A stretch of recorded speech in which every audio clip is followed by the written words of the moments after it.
Well, Zach Purton finally put an end to Douglas White's winning reign of 13 consecutive premierships. That took some doing, but in the process, Zach, well, he nearly beat Douglas's record, closing the season at 112. He was only 2 off at the end. Got very close in the end. Magnificent achievement by Zach to win that championship. But I think this year it'll be a titanic struggle again between the three. Obviously, at this stage, Clint, Joe Moreira is only signed on until, early next calendar year. So there'll be a lot hinging on whether or not he continues on until the end of the season. But I think the main thing with Joe, isn't it, if he stays out of the steward's room, and that's something he'll have to be very focused on. Yeah. He'll give it a shake himself. Oh, there's no doubt. Well, I covered that a little later in the show, but yeah, it was a magnificent effort from Zach. He deserved it. He was consistently, I think, the best rider through the season, and he got his title. But sometimes it's harder to stay there than win it, and we'll find that out this year. I think Douglas will be really pumped to come back and do well, and obviously Joe will be very hard to beat. So it's going to be great. Well, let's hear from Zach right now. Of course, it's always exciting to come back. You never know what's ahead, and just can't wait to get back into it now. Talking about what is ahead, obviously your best season ever last term. What are your goals this term? Yeah, once again, just come back like I do every year and just try and ride as many winners as I can, and hopefully at the end of the season that's a big bunch, and something I can be happy with. Now that you've won the championship, do you feel there's more pressure to keep it, or it's a new challenge, or is it the other way around? Yeah, I think it's the other way around. I think the pressure's off. I sort of set out to do it, and I've been able to do it. So it's there on the mantelpiece now, but it's not going to change anything. I'm a very competitive person, so I go out there in every race and give it my all, and hopefully I can get on the right horses, and hopefully my stables go well, and then I can win the championship again. But there's a long way to go between here and there. Talking about early part of the season, you've obviously been busy here tonight with the trials. Anything in sort of track work and the trials, etc., that you've been riding leading up that might be worth our viewers following early in the season? My little friend looked a nice horse that you're reuniting with. Is he one you're looking forward to riding? Yeah, sure. He'll run on the first day up the straight. I'm sure it'll be a competitive race, but he trialled well here tonight, and I'm sure he'll run well next week. He's just making a lot of noise this season. I know we diagnosed him as Aurora last season, but just seems to be getting that little bit worse, which is a bit of a concern. And ultimately, it's probably going to be a shame because it might stop his career at some stage. And he's obviously got his share of ability, but off tonight's trial, he'll go good next week. Yes, and we'll be touching on that on tomorrow night's edition of Racing to Win. Well, speaking of the challenge for Zach Purton, looking at the size of the belly of Mrs. Purton there, it looks as though he might have some off-track challenges looming soon. Well, two things. He's doing a lot of travelling here, but Nicole, his lovely wife, is due, I think, in a month's time, so it'll change in the Purton household a few sleepless nights. I know all about those. Yes, well, you can be a consultant to the family, should they require that. Get another room. Joe Moreira, of course, he had a bit of drama as well, having his appendix removed on his way to South America at the end of the season. Yeah. But he's made a full recovery. He rode in Singapore as well in the off-season. Let's hear from Joe now. The goals that I have set up is try to keep the same strike rate. As you mentioned, last season was a pretty good season for myself, so if I can keep up the same thing, I know I will be right there with them. Haven't set up any specifically goal except this one, but I'm just happy the way how I think is going, and hopefully I can keep it up. What about in terms of the big races? Obviously you had some good associations with some top horses. Of those, sort of, which ones you are looking forward to reuniting with this term? I would name 3 horses. One is Able Friend. He's done extremely well with me on board last season. And he seems to be a horse that can be even better this season, a little bit older. Obviously, he's a big and fat guy, but with time, he's going to get his 100% fit, and down in September, he should be pretty much competitive for the international races. There is some other ones like Amber Sky, who has done very well also, has won 2 Group 1, including 1 international one in Dubai. And obviously, Sterling City, who has won some group races, including international race. So these 3 horses I would name as the main horse that I would like to stay on for this season. Yeah, well, they're all stars last season, and let's hope that all 3 of those can continue on where they left off. Yeah, I'm really looking forward to seeing Able Friend, and Joe, what an impact he had. I mean, on our in Hong Kong racing last year, and he'll be better for that season. He'll be better for the experience. Obviously, he was found, suffered a lot of suspensions, but I think he'll be more aware now, and he'll be very, very hard to beat, I think. The quality of the riding ranks late in the season, when we had Tommy Berry here, Hugh Bowman and the top three, it's about as good as it could get. Absolutely, yeah. It's going to be a great battle between them, isn't it? Well, let's see if Douglas White's got the fire in his belly to reclaim the crown this year. Yeah, it's something I always look forward to at the beginning of the season. You all start from a level playing field. It's going to be another tough, competitive season. But, yeah, mentally and physically, I feel great. What sort of goals are you setting this year? Obviously, you'd want to be bouncing back to the top again. That the main goal? I'll give it my best shot. That's the main goal. Is the big ones, you know, and getting on the right horses and hopefully getting on a big horse. Akid feeds out of action, but there's a few that are coming through, and that'll be the main goal. And just to remain as competitive as possible. You had a great season last year in the big races, so is it something sounds like you're obviously concentrating on that again here? I certainly am. I mean, yeah, I think that's where the glory is at the end of the day, and that's the highlights of the season, really. Everyone reflects back onto those, and yeah, that's what I'll be aiming at. Any horse sort of in particular that you're looking forward to, you know, associating with again?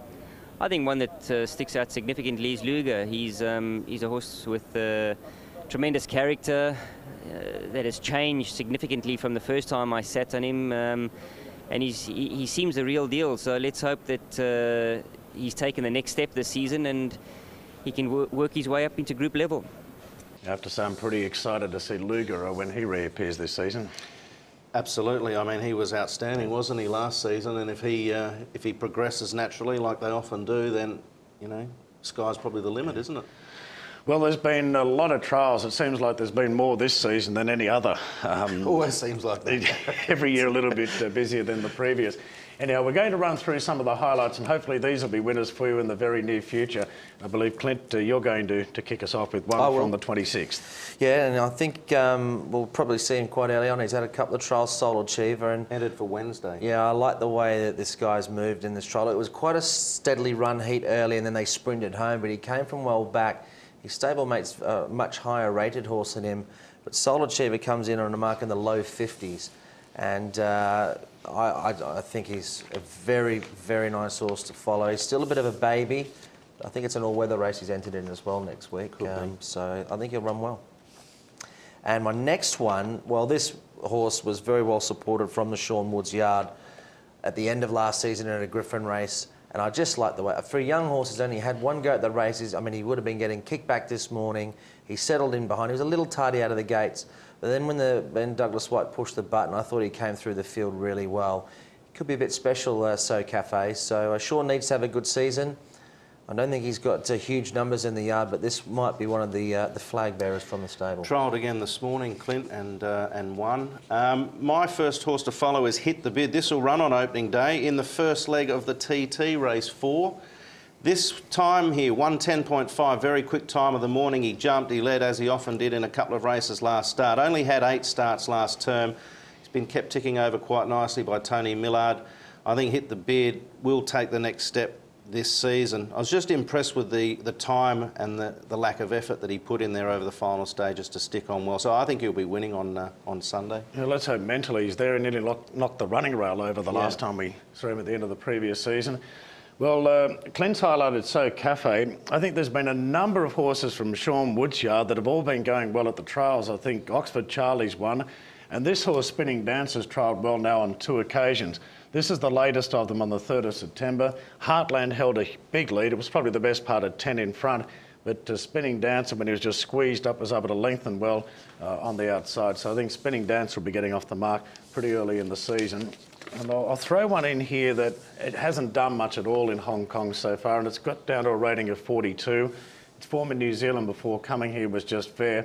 But this will run on Wednesday, and I envisage it'll be going off at a pretty big price Secret Agent. But I just thought this horse, there was plenty in the tank all the way up the straight in this trial. Looked as though they just went out of their way to bury that back in the field.